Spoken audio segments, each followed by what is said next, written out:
So, Shannon, how big of a threat would this make Phoenix in the West to your Lakers? It'll make them a threat to make the playoffs. I mean, something they haven't done in a very long time, but they're not. 10 years. Yeah, so, yeah. That's the threat that I see, Skip. Will this make them better than the Lakers? No. Will it make them better than the Nuggets? No. The Clippers? No. The Warriors are going to come back. Stephen Clay is coming back. And, you know that organization, Skip, they're always looking to add something that we don't think is going to happen, and they land this big-time free agent. So don't count them out. So it looks like the Rockets, Skip, Russ and James are questioning the direction that they're going in. And so it looks like Russ might be on the move. James Harden might be on the move. But, Skip, I don't see them as a threat. Could they get a top 4 seed? I don't even see them as a top 4 seed because it's not like who is that? The Mavericks. The Mavericks are going to get any worse.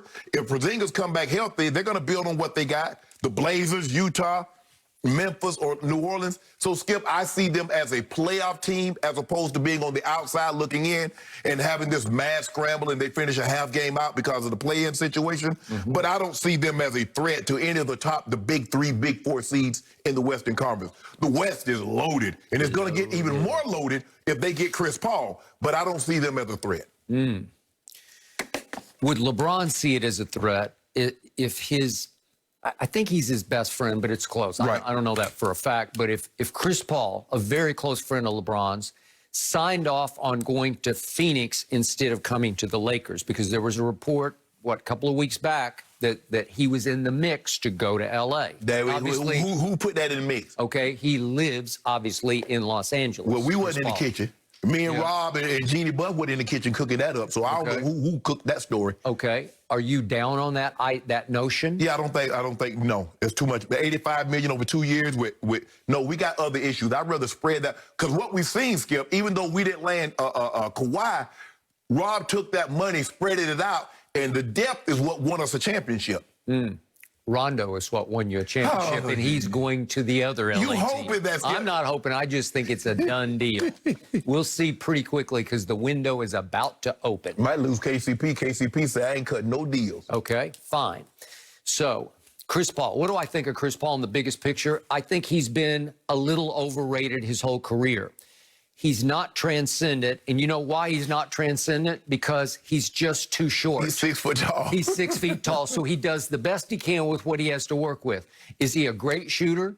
No. He's a good shooter, and he's a great clutch shooter. Yes. He makes a lot of big baskets. Yes. But in general, in the flow of the game, is he what you would call a Devin Booker? Well, he's obviously not Devin Booker. No. Okay. So what he did best was what he did last year with Oklahoma City. I did not see that coming. I didn't either. Chris Paul early on was a solo act force of nature for the New Orleans team back when Monty Williams, now the Phoenix coach, coached him in New Orleans. Right.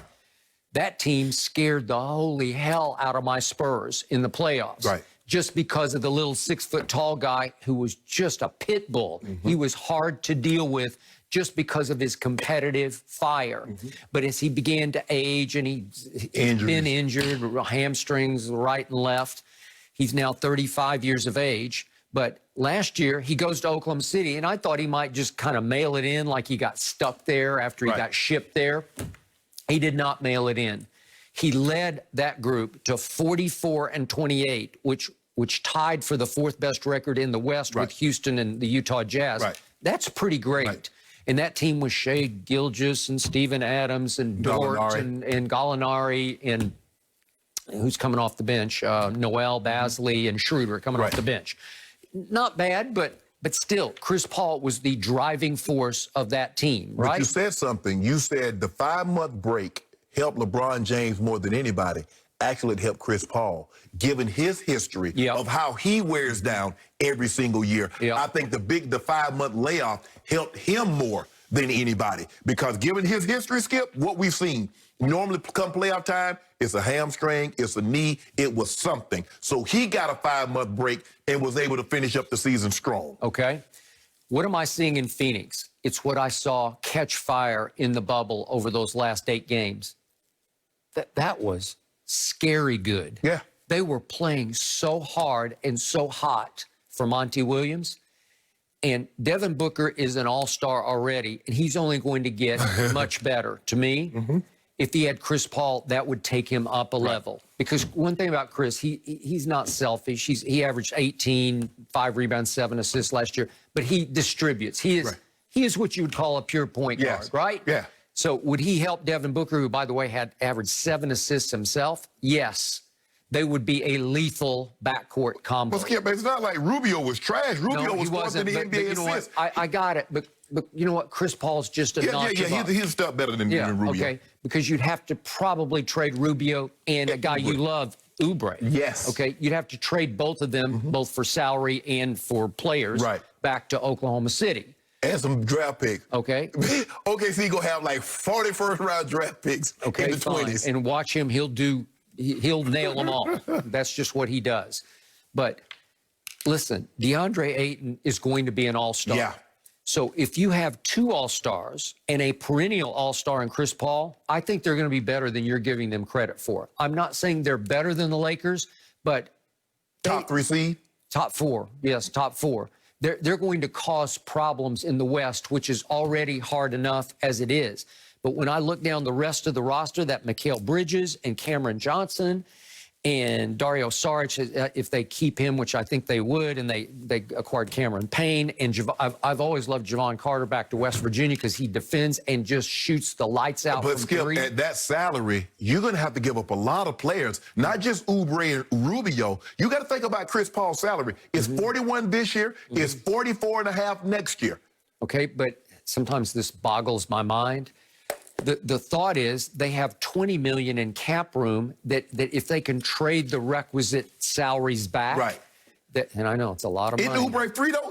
Oubre's a free agent, isn't he? I don't know. Not sure. Okay. But from what I read this morning, and again, this is way over my head, that Oubre and Rubio would work. Yes. In exchange, but where you could even preserve your cap room, where you could actually go get another free agent or 2. To help improve or restock your depth. Rubio, by Oubre. Well, because if it makes sense in the cap, why wouldn't you do it? Okay, well, you just would. As much as you, I love Oubre. I do too. You know, I love how hard he plays. I thought he played unbelievable before he got hurt. Okay, I love Monty Williams. He's obviously he was a very young coach, and now he's a very mature coach. This team would be a factor with Chris Paul because he's just the kind of player. This would be the best fit for him. Where look what happened. He goes to the Clippers, and he and Blake just clash. And Chris is hard to deal with. Once he gets his pride rubbed raw, you better be careful because it's going to be big trouble. And he's not going to be quiet about it. So that didn't work. And then he goes to Houston, and slowly but surely, he and James went, boom. They just butted heads. I think the thing is, Skip, is that he's going to places where guys are already established, and they say it's their team, and Chris says, nah, I came in, it's my team. Okay, I got it. I hope it's not a situation where he goes to Phoenix. Book is already established. I don't think it would be. I hope not, Skip. Okay, well, you could be right, but I don't think it would be because he's 35 years of age. What does Chris Paul need the most? He needs a ring. I think he needs a title. Okay, would it be? I'll be very curious to see because the way the NBA works, these superstars, they sign off on these deals. Oh, absolutely. It's not that they have veto, but they just sign off. You don't want to upset them. No, if Paul George wants out, Sam Presti says, "Oh, okay, I'll just do it. Whatever you want, I'll figure it out. And I'll stockpile more draft picks, like you said. Okay, so if he signs off for going to Phoenix, then he's going to think in the next couple of years they got a shot to win a ring, right? If he really wants the ultimate shot, the sure shot to win a ring, then he would hope the Lakers would figure out a way to fit him under their cap. Well, see, the thing was, if Jeannie Buss had Bombers' money, $74 billion, well, the cap is no problem, no con. So if I'm $100 million, luxury tax, if I'm $100 million in luxury tax, what's $100 million if I'm worth $74 billion?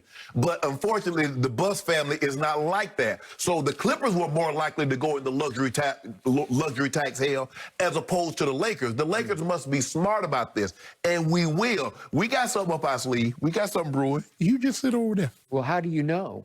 Are you saying you're plugged in? PayPal. Yeah. We got something. We got something. You and Jeannie been cooking. We've been in the kitchen cooking. Yep. You've been in communication. I've been in kitchen. There you go. See, just trying to figure this out. All I'm saying is this: KCP, we're probably going to lose KCP because he's played himself into a big payday, and rightfully so. I got a ring. I've made some money. I was the first-round draft pick, but now I get an opportunity to cash in because I show I can be a 3-and-D, and I can knock down big shots. He knocked down some big shots in the playoffs. I agree. So he's in line for a big payday, and rightfully so. There's a chance that, Kuzma wants this big payday, but we're not going to be able to do that. We're not going to be able to do that. But what we will be willing to do is give you a big payday and trade you and get something back, big something back every time. Interesting. So you're saying LeBron would quietly vote no to helping his friend CP3 win one ring? I want my friend to win a ring, but I don't know if I want my friend to win a ring more than me. Well, the problem there is the starting point guard for the Los Angeles Lakers, I think, is your guy. Yeah, it is. LeBron James. Yeah.